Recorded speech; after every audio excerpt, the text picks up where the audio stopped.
ሰላም ጤና ይስጥልን ክብሯትና ክብሯን እንዴት ናችሁ? በያላችሁበት ሰላምታ ይድረስ። አቤል ኦፊሻል ላይ ትገኛላችሁ። በእንግሊዝ ፕሪምየር ሊግ ማንቸስተር ዩናይትድ ከብሬንፎርድ ጋር የሚያከናውኑት የዕለተ ሰኞ ጨዋታ በጉጉት ከሚጠበቁ የእንግሊዝ ፕሪምየር ሊግ የ34ኛ ሳምንት መርሃ ግብሮች የመጨረሻው ጨዋታ ይከናወናል።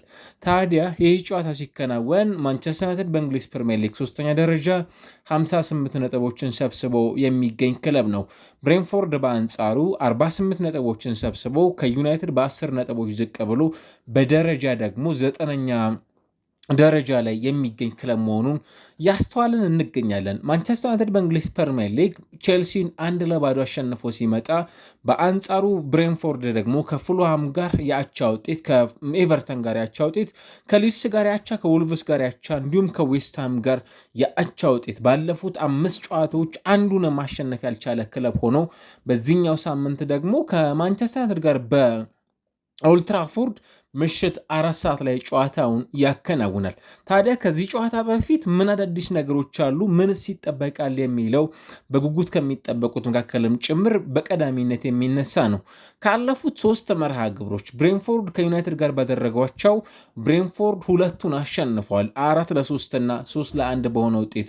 ማንቸስተር ለመጨረሻ ጊዜ ኦክቶበር 19 2024 ነበር ብሬንፎርድን 2-1 በሆነ ውጤት ማሸነፍ የቻለው። ከዛ ጨዋታ በኋላ ዩናይትድ በተከታታይ በብሬንፎርድ በኩል ሽንፈትን የሚያስተናግድበት አጋጣሚም ጭምር ሊሆን ይችላል። ካለፉት 11 ጨዋታዎች በ8ቱ አሸንፈው በሁለቱ አቻ ወጥቶ በአንዱ የመሸነፈትን አጋጣሚ ነበሩት። ከዚህ ቀደም ከነበሩ ጨዋታዎች ምናልባትም ካለፉት 2 ጨዋታ መርሃ ግብሮች በፊት ማለት ነው። ከዚያ ባሻገር ደግሞ ብሬንፎርድ ምናልባትም ከ1936-37 በኋላ በእንግሊዝ ፕሪምየር ሊግ አዲስ ከወረደበት የውድድር ዘመን በኋላ ማለት ነው በዩናይትድ በኩል በጣም ጥሩ የሚባል ሲዝን ሊያሳልፍባቸው የሚችልባቸው በአንድ የውድድር ዘመን 2 ሊያሸንፍ የሚችልበትንም ጭምር አጋጣሚ ሊያስመዘግብ የሚችልበት አጋጣሚ ሊሆን ይችላል። ዕለተ ሰኞንና ዘንድሮ ዩናይትድን በተመለከተ በጣም በርካታ ጨዋታዎችን የሚያከናውን ክለብ መሆኑን እያስተዋለ ነው። ዘንድሮ ብቻ ለ6ኛ ጊዜ በእንግሊዝ ፕሪምየር ሊግ ዕለተ ሰኞ ላይ ጨዋታዎችን የሚያከናውነው ማንቸስተር ዩናይትድን እያስተዋለ ነው። ምናልባትም 1995ና 96 እንዲህ አይነት ጨዋታዎችን ማከናወን ችሎ ነበር። በአንድ የውድድር ዓመት 6 ጨዋታዎችን በተመሳሳይ 1992-93 የውድድር ዘመንም ጭምር 7 ጨዋታዎችን በሰኞ ዕለት ማከናወን የቻለ ቡድንም ጭምር እንደነበር ደግሞ የምናስታውሰው ቡድን ነው።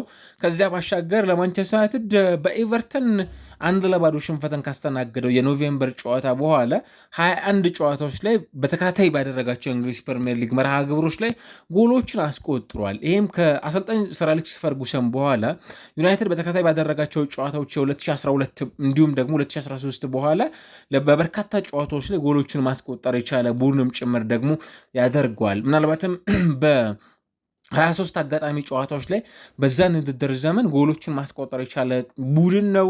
በተመሳሳይ ብሬንፎርድ ቀደም ሲል እንዳነሳ ነው ባለፉት 5 ጨዋታዎች በእንግሊዝ ፕሪምየር ሊግ አቻ ውጤት ነው ያለው። ምናልባትም ይሄኛው በብሬንፎርድ በኩል በጣም ደካማ ሊባል የሚችል ይመስላል። ሜቢ ማንቸስተር ሲቲ ከዚህ ቀደም በ2009 ነበር ከኦክቶበር እስከ ኖቬምበር ድረስ በነበረው ቆይታ ለ7 አካባቢ በሚጠጉ ጨዋታዎች ላይ የአቻ ውጤትን ማስመዝገብ የቻለው። ማንቸስተር ዩናይትድ በአንጻርነት 2-1 በሊድስ ሽንፈትን ካስተናገደ በኋላ በሜዳው በዚህ ጨዋታ ምን አይነት ውጤት ሊያስመዘገብ ይችላል የሚለው ጉዳይ የሚጠበቅ ነው። ነገር ግን ከሜ 2025 በኋላ በቡኑ በኩል ሽንፈትን ያስተናገደ እንዳልሆነም ጭምር ደግሞ ያስተዋልን የምንገኝበትን የጨዋታ መርሃ ግብር የሚያከናውንበት ምሽት እንደሚሆንም ጭምር የሚጠበቅ ነው። ስቲል ማንቸስተር ዩናይትድ በእንግሊዝ ፕሪምየር ሊግ 17 ሙከራዎች ተከናውነውበታል።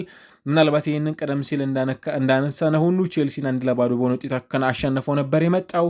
4 ሙከራዎችን በዛ ጨዋታ ተሞክረውበት 21 በተለይ 21 የሚጠጉ በጣም በርካታ የሚባሉ ሙከራዎችንም ጭምር ደግሞ ከሌሎች ቡድኖች አንጻር ከተመለከት ነው ተከናውነውበታል። 2024 ከሊቨርፑል ጋር ከዛ መለስ ስንል ደግሞ በተመሳሳይ ከአርሰናል ጋርም ጭምር ከአርሰናል ጋር እንኳን የነበረው 2017 ላይ የነበረው በጣም አስደናቂ ነው። ያ ዴቪድ ዴያ፣ ሳንቼዝ፣ ኦዚል የነበሩበት ቡድን ውስጥ 25 ሙከራዎች ሲከናወኑ 33 ሙከራዎችንም ጭምር ነበር ደግሞ በዛ ጨዋታ ላይ ያስተናገደውና ምናልባትም በጣም ከሚጠበቁ የጨዋታ መርሃ ግብሮች መካከል በስታቲስቲክስም በጨዋታም ጭምር ሌቭል በትልቁ የሚነሳ ነው።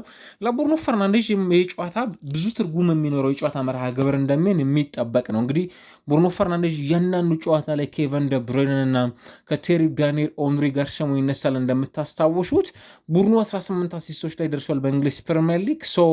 ቀጣይ 3 አሲስቶችን ማድረግ የሚችል ከሆነ በእንግሊዝ ፕሪሚየር ሊግ ታሪክ አዲስ ቁጥር ላይ መድረስ ይችላል። ከ2002-2003 የአርሰናሉ ቴሪ ዳንኤል ኦንሪ ቁጥር 20 በኋላ ከ20 አሲስቶች በላይ ይደርሳል።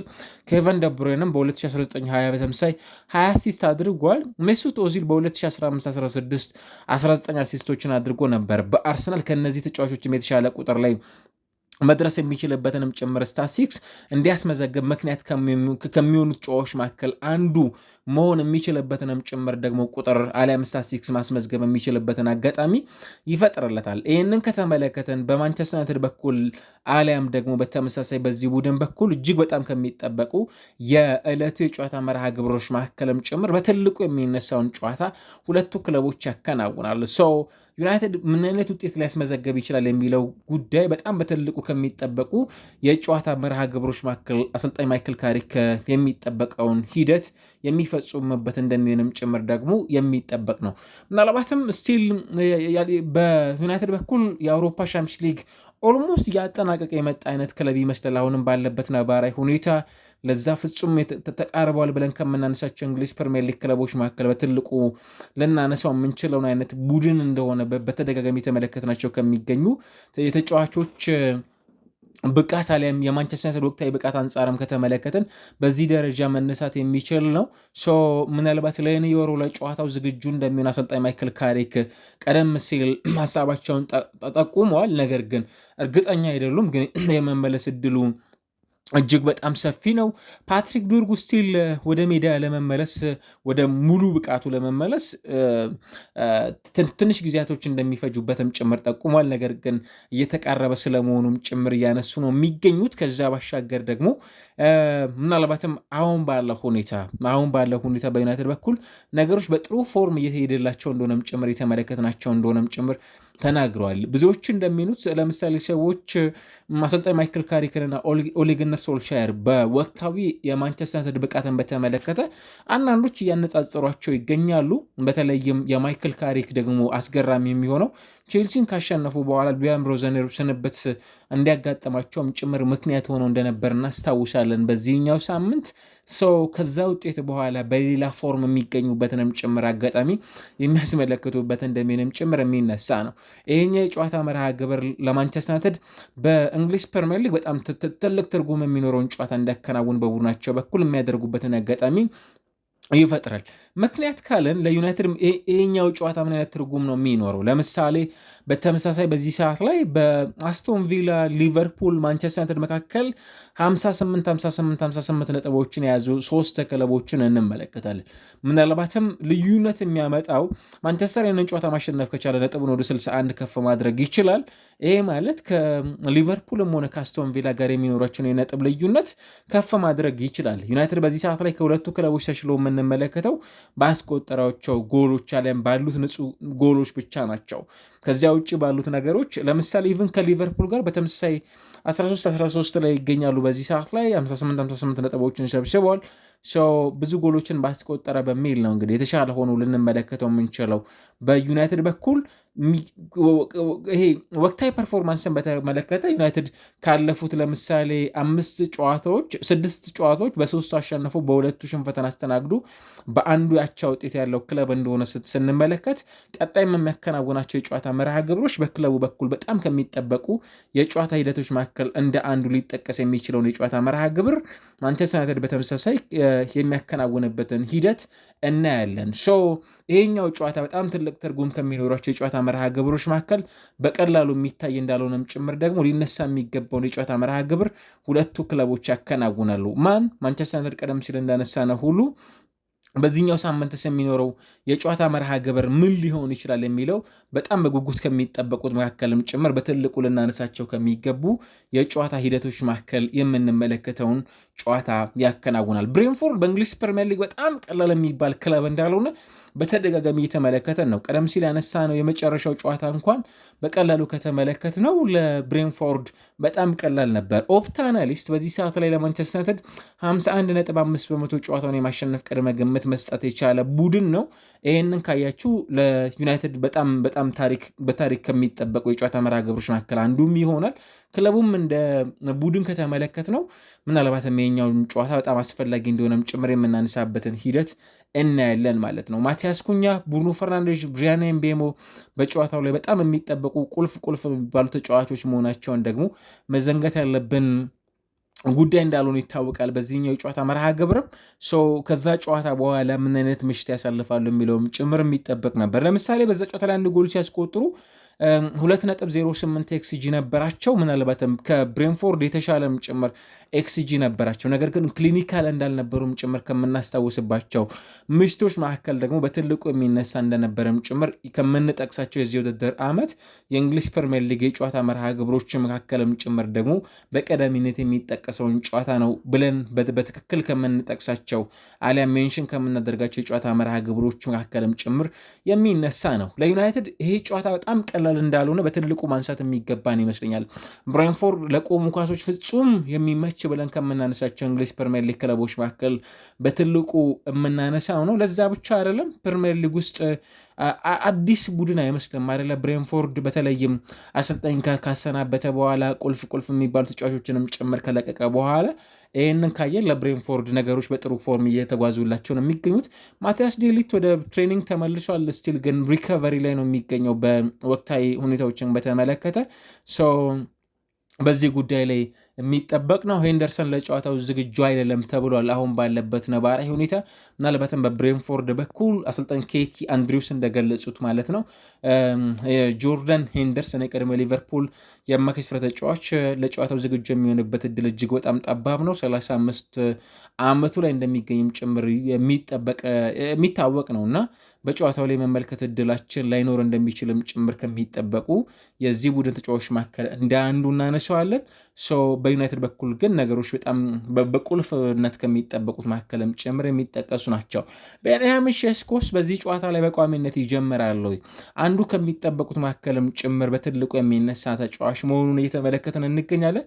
ምናልባት በዚህ ውድድር ዓመት ከ9 ጎሎች 4ቱን ምናልባት ማስቆጠር የቻለው በእንግሊዝ ፕሪሚየር ሊግ ማለት ነው በብሩኖ ፈርናንዴዝ አሲስት ተደርጎለት እንደሆነም ጭምር የሚጠበቅ ነውና የብሩኖ ፈርናንዴዝ አሲስቶች የሆነ ውጤት እንዲኖራቸው በጨዋታዎች ላይ እንደተመለከትናቸው ሁሉ እሱ ወደ ሜዳ መግባት እንዳለበትም ጭምር የሚጠቁሙ ሁነቶችን እያስተዋልን እንገኛለን ብለን ብያሰባለሁ። በእንግሊዝ ፕሪሚየር ሊግ የተከናወኑ ከሚገኙ የጨዋታ መርሃ ግብሮች አንጻር በጣም አስፈላጊ የሚባል የጨዋታ መርሃ ግብርም ጭምር የሚጠበቅበትን ሂደት እናስተውላለን ማለት ነው። ማንቸስተር ዩናይትድ በተመሳሳይ ብሬንፎርድ ጋር በሚያከናውኑ የጨዋታ መርሃ ግብር ማለት ነው። ቁጥሮች ቀደም ሲል እንዳነሳን ሁሉ እንደሚጠቅሱት ከሆነ ዩናይትድ ጨዋታውን የማሸነፍ ከፍተኛ እድል የሚያገኘው ቡድን ነው። ይህንን ጨዋታ ካሸነፈ ማንቸስተር ቀጣይ በኦልድ ትራፎርድ ከሊቨርፑል ጋር የሚያከናውነው የዕለተ እሁድ የሜይ 3 ጨዋታ በጣም ሌላ ትርጉም የሚኖረው ጨዋታ ነው። ምክንያቱም ማንቸስተር በቀጥታ ይህንን ጨዋታ ካሸነፈና ከሊቨርፑል ጋር የሚኖረውን ጨዋታ ማሸነፍ ከቻለ በቀጥታ ከሊቨርፑል ጋር የሚኖረው የነጥብ ልዩነት ወደ 6 ከፍ ማድረግ ይችላል። ኢቨን ይህንን ጨዋታ ብቻ አሸነፈው ማንቸስተር ዩናይትድ በሊቨርፑል እንኳን ሽንፈትን ቢያስተናግድ ከሊቨርፑል ጋር በጎል ልዩነት አሁንም 3ኛ ደረጃ ላይ በእንግሊዝ ፕሪሚየር ሊግ መቀመጥ የሚችልበትንም ጭምር ውጤት እንዲይዝ ደግሞ ያደርገዋል። ይሄኛው የማይክል ካሪክ ቡድን ደግሞ አንዱ ልዩነት ፈጥሯል ብለን የምናነሳው በእንግሊዝ ፕሪሚየር ሊግ ራሱ ሊቨርፑልን፣ ማንቸስተር ሲቲን፣ አርሰናልን፣ ቼልሲን ሲያሸንፍ ደግሞ ዘንድሮ የተመለከትን እንገኛለን። ከዚህ አንጻር ይህንንም ጨዋታ የማሸነፍ ከፍተኛ ቅድመ ግምት ከሚያገኙ ቡድኖች መካከል በትልቁ የምናነሳው መሆኑን ደግሞ መዘንጋት የለብንም። አሁን ባለው ነባራዊ ሁኔታ ፕሪሚየር ሊጉ ስቲል በጣም ያጓጓል ማለት እንችላለን። ለማንቸስተር ዩናይትድ እና ማይክል ካሪክ ደግሞ በጣም ከሚጠበቁ የጨዋታ መርሃ ግብሮች መካከል አንዱ ይበልጥ ለአውሮፓ ሻምፒየንስ ሊግ በጣም መቅረብ የሚችልበትንም ጭምር እድል የሚፈጥርለትን የጨዋታ መርሃ ግብር ያከናውናል። ቤንያሚን ሼሽኮ 9 ጎል 1 አሲስት፣ ብሩኖ ማቲያስ ኩኛ 8 ጎል 2 አሲስቶችን፣ በተመሳሳይ ደግሞ ብሪያን ኤምቤሞ 9 ጎሎችን እንዲሁ 3 አሲስቶችን አከናውኗል። ኢጎር ቲያጎ ይጠበቃል። 21 ጎሎችን በእንግሊዝ ፕሪሚየር ሊግ አስቆጥሯል። ኦታር 5 ጎልና 3 አሲስት አለው። ኬቨን ሻዴ ደግሞ 7 ጎልና 3 አሲስቶች አሉት። በእንግሊዝ ፕሪሚየር ሊግ በጣም ማጥቃት የሚመርጡ ሁለት አይነት ቡድኖች የሚገናኙበት የእንግሊዝ ፕሪሚየር ሊግ ጭምርም ደግሞ የተመለከትንባቸው የሚገኙ ሁለት ቡድኖችን እያስተዋልን እንገኛለን። ማይክል ካሪክ ወደ እንግሊዝ ፕሪሚየር ሊግ ከመጣ በኋላ የእንግሊዝ ፕሪሚየር ሊግን በደረጃ ሰንጠረዥ ቁጥር 1 ሆኖ እየመራ የሚገኘው ክለብ ማንቸስተር ዩናይትድ ነው። የትኛውም ክለብ ከዩናይትድ በላይ ነጥቦችን በእንግሊዝ ፕሪሚየር ሊግ መሰብሰብ አልቻለም ከማይክል ካሪክ ወደ እንግሊዝ ፕሪሚየር ሊግ መምጣት በኋላ። ያንን ታሪክ ማሻሻል የሚችልበትንም ጭምር የእንግሊዝ ፕሪሚየር ሊግ ውጤት ይዞ የሚወጣበትን የጨዋታ ሂደት ሊያከናውን እንደሚችልም ጭምር የሚጠበቅበት ነው። ዩናይትድ ያሸንፋል አሊያስ ምን አይነት ውጤት ያስመዘግባል የሚለው ጉዳይ የሚጠበቅ ነው። ሀሳቦቻችሁን፣ ግምቶቻችሁን ማጋራት ትችላላችሁ።